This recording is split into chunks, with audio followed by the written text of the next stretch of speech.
VM.cl y Came.cl, el sistema todo en uno de Chile, presentan Doble Clic. A ver.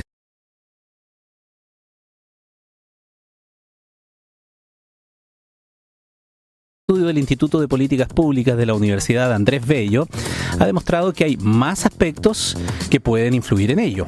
En su Estudio Nacional de Movilidad Social Multidimensional, la Casa de Estudios además destaca avances y desafíos en temas como educación, seguridad y bienestar entre las generaciones de Chile. El Instituto de Políticas Públicas de la Universidad Andrés Bello presentó su primer Estudio Nacional de Movilidad Social Multidimensional, el cual evidenció un avance neto del 12% entre generaciones en Chile. El estudio utilizó un modelo innovador que evalúa esta movilidad, contrastando la situación de personas de entre 35 y 55 años e integrando factores como educación, salud, ocupación y seguridad en el barrio, como metodologías innovadoras como el test de Raven y una escala de capital social que permitieron identificar motores y barreras de progreso entre generaciones. Entre los resultados destacan avances positivos en materias como el nivel educacional, la habitabilidad y el acceso al consumo, los cuales mostraron mejoras del 52,4%, 48% y 31,9% respectivamente. Por otro lado, se reflejaron retrocesos en ámbitos como la seguridad en el barrio, vivienda propia e interés público, reflejando desafíos pendientes en la equidad social del país. Al respecto, Raúl Figueroa, director ejecutivo del instituto, subrayó que este enfoque no solo busca medir la movilidad, sino que también ofrecer herramientas para diseñar políticas públicas que busquen el bienestar de la población. Según el análisis, la seguridad y el acceso a la propiedad se presentan como desafíos que requieren atención urgente para construir una sociedad más equitativa. Ya vamos a hablar en detalle de este estudio y de las conclusiones que se revelan. Lo importante es decir, tal vez a modo general, antes de iniciar la conversación, que parece muy positivo que en los distintos indicadores que se están comenzando a utilizar en el último tiempo para ciertas mediciones, especialmente en el ámbito social, no haya solamente una variante. Ya lo estamos viendo cómo se mide, por ejemplo, la pobreza desde hace bastante tiempo en nuestro país, no solamente relacionado al nivel de ingresos propios, para poder determinar cuándo una persona puede estar en uno u otro estado socioeconómico y también en los niveles de la pobreza, porque hay otras situaciones y hay otras dimensiones, como tantas veces lo hemos hablado en este mismo programa, que inciden más allá de solamente el ingreso monetario personal. Bueno, y ahora se avanza también en este concepto que es tan interesante porque dice relación también con el esfuerzo de las personas y de la familia por avanzar de generación en generación, la movilidad social. Y eso es lo que ahora conversamos en profundidad con Raúl Figueroa, director ejecutivo del Instituto de Políticas Públicas de la Universidad Andrés Bello. Doble Clic. Conduce Ramón Ulloa. Raúl, bienvenido al programa. Muchas gracias, Ramón. Buenos días. A ver, ¿qué es la movilidad social y cómo tradicionalmente se ha entendido esta medición, Raúl, para luego ir al detalle de lo que ustedes encontraron? Cuando hablamos de movilidad social nos referimos a la habilidad que tienen las personas para mejorar su situación socioeconómica, ya sea a lo largo de su vida o en relación a sus padres. Cuando hacemos ese análisis en relación a los padres, estamos hablando de movilidad intergeneracional, es decir, si entre una generación y otra existen progresos en términos socioeconómicos. Y si es a lo largo de la vida de una persona, es movilidad intrageneracional. La cosa es un poquito más compleja, te puedes medir movilidad absoluta, puedes medir movilidad relativa. Por ejemplo, la movilidad absoluta se refiere a cuando ciertas personas efectivamente cambian su situación para mejor o para peor, ¿cierto? Pero también puede ser una movilidad relativa, porque puede ser que todos mejoren, pero en términos relativos se mantengan ciertas diferencias. Entonces es importante analizarlo, tanto desde el punto de vista si las personas cambian su realidad socioeconómica a lo largo de su vida, si mejoran o empeoran en relación a sus padres, y si habiendo mejoras o retrocesos, en qué medida eso también los mueve en la escala social en términos de, por ejemplo, si tú miras por quintiles, hay personas que están pueden haber mejorado en relación a sus padres, pero se pueden mantener en términos relativos. Si tú miras la foto del país, siguen estando en la misma estructura. Entonces, todos esos elementos se tratan de medir. Ahora, como tú bien decías en la introducción, en Chile y en el mundo, en general, se tiende a medir movilidad sobre la base de los ingresos. Es decir, si una persona tiene más ingresos o menos ingresos que sus padres, o si ha ido evolucionando a lo largo de su vida, se asocia a que ha tenido movilidad. Pero esa medición solo por ingreso es limitada, es útil, pero te ofrece una mirada limitada, ¿cierto? Porque muchas veces puedes tener mejores ingresos, pero quedar al margen de otros beneficios que tú esperas las personas efectivamente puedan captar del desarrollo social.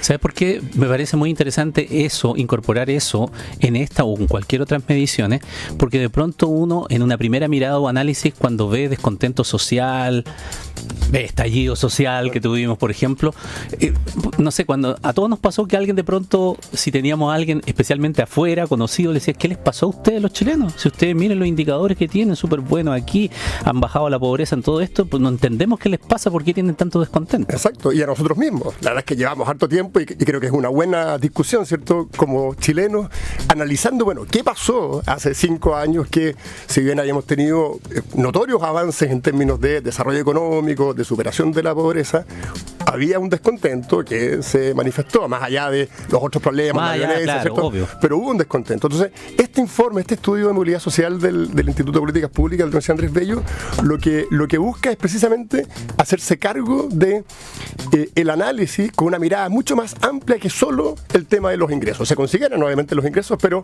incorporamos otras variables. Variables como, por ejemplo, el nivel de educación. Es decir, si las personas acceden a mayores años de escolaridad o acceden a la educación superior.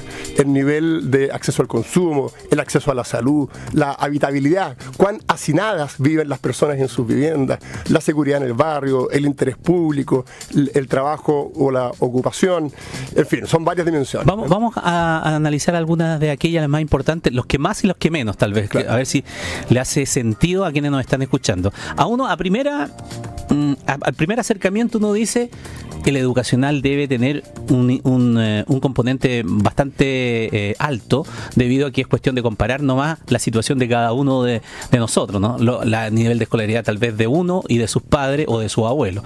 Ahora, pero primero, ¿qué parámetros se tomó? ¿Qué estamos comparando? ¿Qué con qué? Sí. A ver, efectivamente, en educación es donde se encuentran los mejores resultados de las 8 dimensiones evaluadas.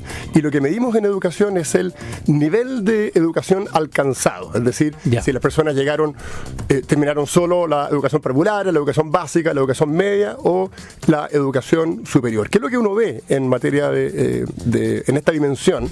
Vemos que cerca del 60% ha tenido una movilidad intergeneracional positiva, es decir, están un nivel más alto que el que tenían sus padres. Y eso efectivamente coincide con los esfuerzos de política pública que el país ha hecho en esta materia. O sea, el país ha invertido en mecanismos de acceso a la educación superior, en ampliar la cobertura en el mundo escolar.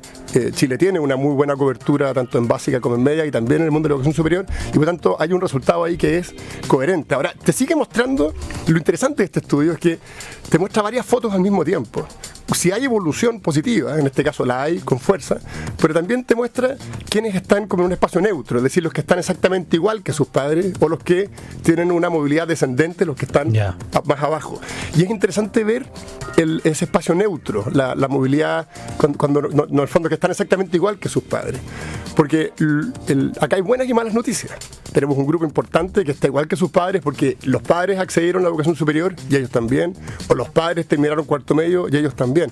Pero hay cerca de un 18% de los que están en este espacio intermedio que no llegan todavía a cuarto medio. Entonces eso te da una señal para la política pública, de decir, oye, estamos muy bien en la educación, nos tenemos que alegrar por los resultados que hemos tenido en este ámbito, pero tenemos que seguir preocupándonos de un 18%, no del total, sino que es un 18% del 40%, del 40, sí. Que no cumple con el mínimo legal. O sea, en Chile es obligatorio llegar a cuarto medio. Claro. Por lo tanto, hay ahí un esfuerzo que hacer.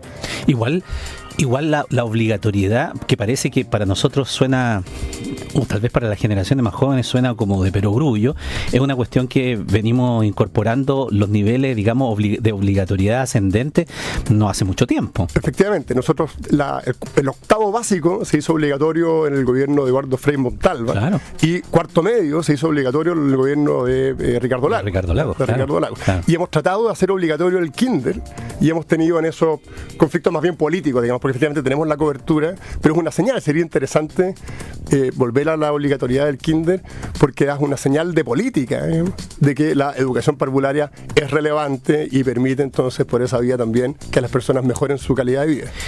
Destacado entonces en ese punto, tampoco debiera tal vez asombrarnos mucho el hecho de que cuando se mide otra variable, como es por ejemplo la habitabilidad, también aparece con una alta movilidad, pero entendida como la habitabilidad. Sí, ahí hay dos dimensiones que son interesantes. Porque a lo mejor habitabilidad yo digo vivienda, casa propia, y vamos a ver que no es lo mismo. Exacto, y podemos analizar las dos al mismo tiempo, Ya, porque, al mismo tiempo, porque sí, es interesante. es bueno. Lo que analizamos fue la habitabilidad y el acceso a la vivienda propia como cosas distintas. Cuando hablamos de habitabilidad, estamos hablando de el número de habitaciones por personas que viven en un mismo hogar. Y por lo tanto hay mejor habitabilidad en la medida de que tienes menos personas por habitación, están menos hacinados. En el fondo es un índice de hacinamiento. En ese ámbito, Chile ha mejorado de acuerdo a este estudio, y además si tú lo comparas con otros análisis administrativos, llegas a la misma conclusión. Tenemos resultados positivos de las políticas de vivienda en términos que existe menos hacinamiento en la generación de las personas que hoy día tienen entre 35 y 55 años que si tú la comparas con los padres de esa misma generación. Ahora, si tú vas al acceso a la vivienda propia, tenemos ahí una movilidad neta que es negativa. Es decir, el acceder a una vivienda propia es algo que las generaciones anteriores tenían más a mano, digamos, que las generaciones actuales. Y si tú lo comparas con otros índices que han salido en Chile y en el mundo, hoy día es cada vez más difícil para los jóvenes acceder a una vivienda propia. Ahora, ¿qué es lo interesante acá? Que de nuevo, y esto es lo interesante del instrumento, que te permite focalizar con un poquito más de fuerza. Nosotros vemos que hay una movilidad neta negativa en el acceso a la vivienda propia. Por tanto, si tú lo miras de lejos, dices, acá hay una mala noticia, ¿cierto? Las personas no pueden acceder a su vivienda. Pero el grupo que está exactamente igual que sus padres, que es del orden de un 50%, si tú vas a ver ese grupo en particular, te das cuenta que la noticia no es tan mala, porque los padres tenían vivienda propia y ellos también. Entonces están igual, pero están igual de bien. Yeah. Y están igual de bien, ¿te fijas? En cambio, si tú miras otras dimensiones, como el acceso a la salud, por ejemplo, el acceso a la salud también se mide. Y el acceso a la salud tenemos una movilidad neta que es positiva, es decir, las personas de esta generación medida tienen un acceso a la salud más eficiente, más rápido que sus padres. Esa es una buena noticia. Pero si tú te vas a la fase neutra del análisis, es decir, los que están exactamente igual que sus padres, uno podría decir, bueno, están igual, por lo tanto no hay una mala noticia, pero aquí es al revés. Los padres tenían un mal acceso a la salud y ellos, o la generación actual, también. Se entiende. ¿Ah? Todo depende del nivel de comparación que tú tengas. Exacto, Si estamos todos en la parte baja de la tabla y nos mantenemos en la baja de la tabla, tú dices, bueno, estamos más o menos y no hemos bajado, pero tampoco hemos subido. No hemos subido. Y por eso que este instrumento a nosotros nos parece que es un buen aporte para el diseño de política, porque te permite mirar con más profundidad en distintas dimensiones. Y si tú lo comparas de nuevo con el ambiente general, hace sentido. Nosotros tenemos hoy día una crisis vinculada a las listas de espera. Claro. Entonces, claro, porque tú quieres decir, oye, pero ¿cómo dicen que hay movilidad positiva en salud si tenemos listas de espera? Bueno, porque efectivamente muchas personas están mejor, pero los que no han cambiado nada, sus padres tenían un acceso lento a la salud y la generación actual también. Raúl, y por ejemplo, hay cuestiones que también deben incidir, que son parte de los cambios culturales y de la evolución que tiene nuestra sociedad, también entre los periodos que uno se compara, ¿no es verdad? Me hacía sentido, y no sé si va para allá una de las posibles razones también, que cuando uno ve en el tema de habitabilidad y casa propia, claro, también puede influir que hoy día las familias son más pequeñas. Entonces, no sé, pues mis papás o mis abuelos tenían 2 hermanos. Y obviamente no había casa que aguantara 12. Obviamente había un hacinamiento mayor que hoy día en la tasa de natalidad no alcanzamos a la tasa de reemplazo. Bueno, ciertamente son temas que influyen. Hoy día la tasa de natalidad es de 1,2. O sea, ese es el índice, ¿cierto? 1,2 niños por mujer, ¿cierto? Hace 20 años era 2,9. Claro. Y por tanto, todos esos elementos van influyendo y te ponen también nuevos desafíos. De hecho, esta encuesta, que es una encuesta que se hizo con representatividad nacional, son como el orden de 2.100 casos, hay un tema que no logra captar los campamentos, por ejemplo. Y ahí hay un tema que también hay que mirar. Yo estaba viendo aquí que, claro, cuando hacen el análisis de la vivienda propia, considera la propiedad de la vivienda habitada propia, arrendada, cedida u ocupación irregular. Ahí entra lo que estamos hablando al final, ¿no? Exacto. Yeah. Pero el trabajo de campo no se hizo en espacios más complejos para poder ir a evaluar. Porque todos sabemos que también, y especialmente en los últimos años y tras la pandemia, por el tema de la inmigración también, el número de campamentos, personas que viven en campamentos ha aumentado. Volvió a aumentar. Nosotros lo teníamos relativamente controlado como país y ahora ha vuelto a aumentar. Este índice no alcanza a captar ese aumento, sino que está más bien en el ámbito de las urbanizaciones legalizadas, digamos, no entra en el ámbito de la toma irregular, por ejemplo. Hablando también de las nuevas, de las nuevas tendencias o de los nuevos cambios culturales, también el tema de la vivienda propia antes era como una cuestión, como una demanda que te colocaban desde chiquitito, te seteaban los papás. Usted tiene que trabajar, tiene que estudiar para que tenga su casa propia y la cosa que decían, ¿no? ¿Verdad? Hoy día no necesariamente es así. La gente más joven tiene más otros proyectos, quiere hacer otras cosas, que si tiene la posibilidad de estudiar y poder salir, entonces ¿para qué me voy a amarrar a algo? Si voy a salir, si quiero ir a estudiar algo y después... O sea, se proyecta esto como más tarde también. Es cierto, todo lo que la generación, los que estamos dentro de la generación encuestada, digamos, por ponerlo, tenemos bien metido en el chip de que el principal, uno le podía dejar a la familia dos cosas, ¿cierto? Educación y la casa, eran como las dos cosas que uno le puede transmitir. Los jóvenes tienen una mirada ciertamente distinta, pero si tú miras otros análisis, a los jóvenes les está empezando a golpear el hecho de puede ser que no la quieran, pero las restricciones que tienen para comprar una vivienda propia lo sienten como un problema, ¿cierto? Sí. Como un problema. Entonces, ahí es distinto entre una cosa es tener la posibilidad de acceder y no tomar la decisión por cualquier razón, claro, o bien que simplemente no estés en condiciones de acceder. Y ahí hay elementos que son complejos que tienen que ver, con el momento económico del país, con las altas tasas, en fin, es un fenómeno en Chile y global, no es un fenómeno solo en Chile, la dificultad para acceder a la vivienda. Bien interesante aquello. A ver, sigamos midiendo otras. El interés público es una dimensión que también una variable que ustedes miden, entendida como ¿qué? Sí, el interés público se refiere a el nivel de compromiso de las familias con lo que ocurre en el entorno público. No es ir a votar, sino que cuánto se conversa, por ejemplo, de política en la casa, cuánto se discute de los problemas del país. Y ahí vemos un retroceso. Y es preocupante ese retroceso, y de nuevo es bien sintomático porque de alguna manera coincide con otros climas que vemos nosotros en Chile. ¿En qué consiste? Porque hay un retroceso, porque tenemos en interés público una movilidad neta negativa, es decir, hemos retrocedido. Se hablaba más de política cuando en las familias de los encuestados cuando ellos eran chicos. Menos 6,7% el retroceso. Exacto. Y eso es interesante porque de alguna forma te refleja que las personas, y es curioso porque hemos tenido elecciones como nunca. Sí, pues. Llevamos 5 años con elecciones todos los años, a veces 2 periodos de elecciones al año. Y la discusión decía obligatoria, decía esta no es obligatoria, que lo vamos a cambiar, etcétera. Está ahí presente. Entonces es interesante como, si bien hemos tenido un proceso muy fuerte eleccionario, las personas manifiestan que en sus hogares hoy día se discute menos de política, se habla menos de los problemas del país a lo que ocurría cuando ellos tenían 14 años. Que eso no lo explicamos, pero solo para que la gente entienda lo que se le pregunta a las personas es, nosotros tomamos la generación entre los que nacieron entre el 69 y el 89. Esa es la generación encuestada.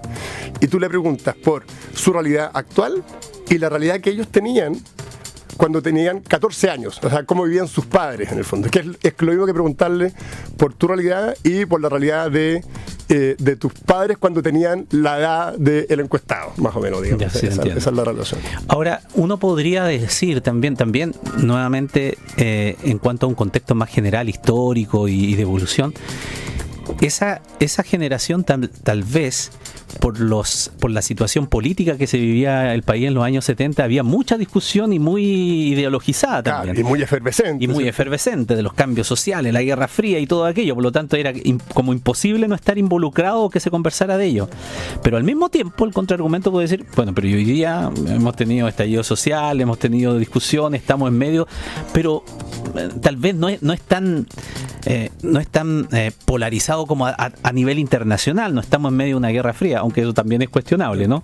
Pero las diferencias son notables. Sí, yo creo que se interpreta, entre otras cosas, en que hoy día estamos viviendo una desconexión fuerte de lo que se le puede pedir al sistema público, al sistema político. Más allá que se reconozca que hay una situación y que es importante. Exacto, pero si tú miras hoy día, hay una desconexión muy fuerte entre la ciudadanía y los políticos. Lo que las personas esperan del mundo político, en el fondo, o si la política le da, muy poco. Si la política le está dando respuesta a sus problemas. Exacto, la política está siendo muy poco efectiva en términos de las respuestas. Y eso hace que, bueno, en realidad da lo mismo lo que pase. ¿ya? Nosotros acabamos de hacer una encuesta, por ejemplo, en materia política, también desde el Instituto de Políticas Públicas de la UNAP, y es interesante porque preguntamos cuáles son los valores que tú esperas de un diputado y cuáles son los valores que esperas del presidente de la República.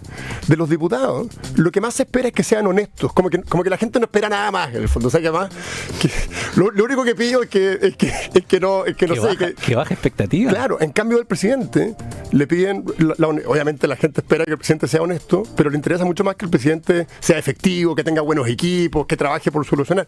Como que del mundo político en general no se espera mucho, ¿te fijas? Pero fíjate, uno puede ir tal vez superficialmente nomás a una interpretación mucho más sencilla de que también tenemos como una visión de sociedad que pareciera no cambia mucho, bien paternalista, que una persona puede resolver los problemas. Puede resolver todos los problemas. Que esta figura presidencial como el papá, el que manda, el que se enoja, el que dicta y el que ordena todo, es el que va a arreglar las cosas.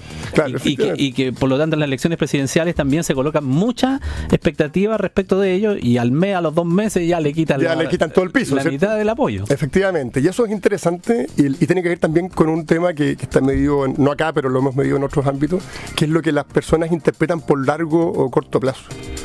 Existen varios estudios, nosotros hicimos uno más cualitativo, que muestra que para la persona el largo plazo son 3 meses. El largo plazo la gente interpreta 3 meses, 90 días. Si te pregunto a ti qué es lo que es largo plazo, tú mirás, bueno, serán 10 años, sí, claro. serán 5 años. Ya, por lo menos pensando en 5 años para arriba. Claro. Un periodo presidencial, 2 periodos presidenciales. 3 meses, 3 meses, 90 días. Y por tanto, lo que las personas esperan recibir del mundo político no calza con lo que el mundo político está ni siquiera en condiciones de dar. Entonces, eso es súper interesante porque cuando la política ofrece esto es un problema de largo plazo.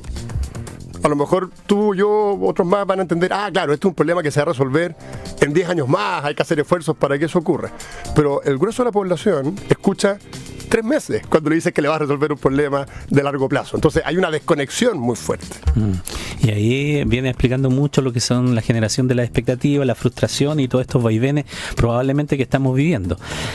Hay una última dimensión, antes que se nos acabe el tiempo, Raúl, que es interesante porque esto sí que yo creo que le va a hacer mucho sentido a la gente por el diario vivir, el momento que estamos viviendo en torno a la crisis de seguridad pública. Ustedes midieron la seguridad en el barrio y aquí es donde se encuentran la movilidad social descendente en términos absolutos más alta. Sí, efectivamente. Menos 42. Sí, es la peor de todas las dimensiones evaluadas.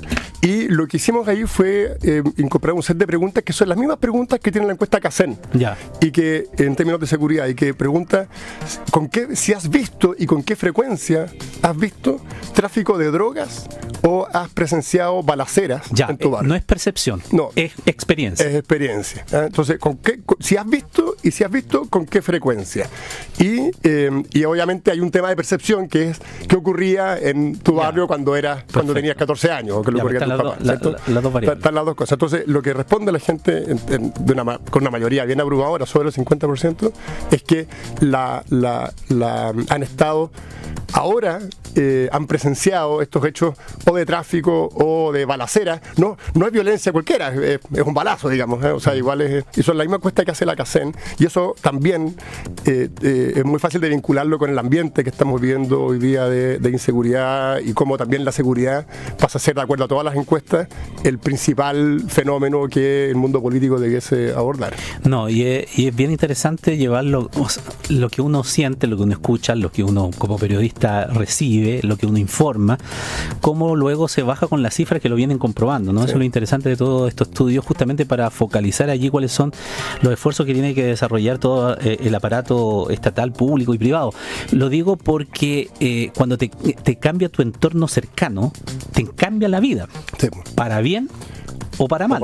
Hay una tendencia a encerrarse, de nuevo, todo, si te fijas, esto es bien circular, es bien circular, porque te dice, el barrio es inseguro, entonces, ¿qué es lo que la tendencia, cuál es? Que mis niños no salgan, que no, entonces dejan de compartir, eso empieza a afectar el capital social, que es otra cosa que se mide en la encuesta, que es qué nivel de capital social tienen las personas. Dejo de interactuar con mis vecinos. Exacto, y por tanto entramos en un loop negativo. La encuesta lo que hace, no vamos a tener tiempo a conversarlo acá, pero que también es interesante para que la vean, está en ipp.unap.cl. Tratamos de evaluar también cuáles son los determinantes que influyen en la movilidad.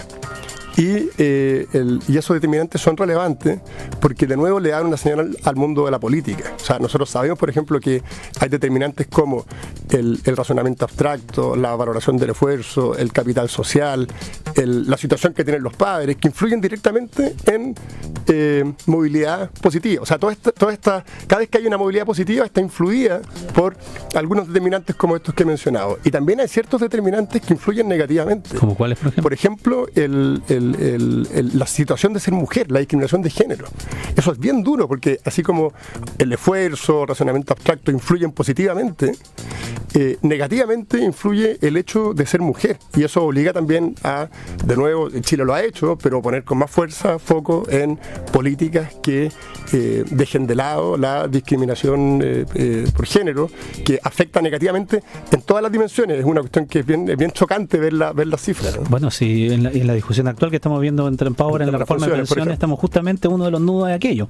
Cómo se equipara a aquella distorsión que provoca precisamente los niveles, a mismos niveles de ingreso, en mismos años de cotizaciones, la diferente pensión que recibe hombre y mujer. Exactamente, y vemos cómo la discriminación de género está presente en todas las dimensiones y en porcentajes altos, que van entre el -7, -9, creo que -11 en otro de los casos. Por tanto, también es un tema que hay que abordar. Muy interesante.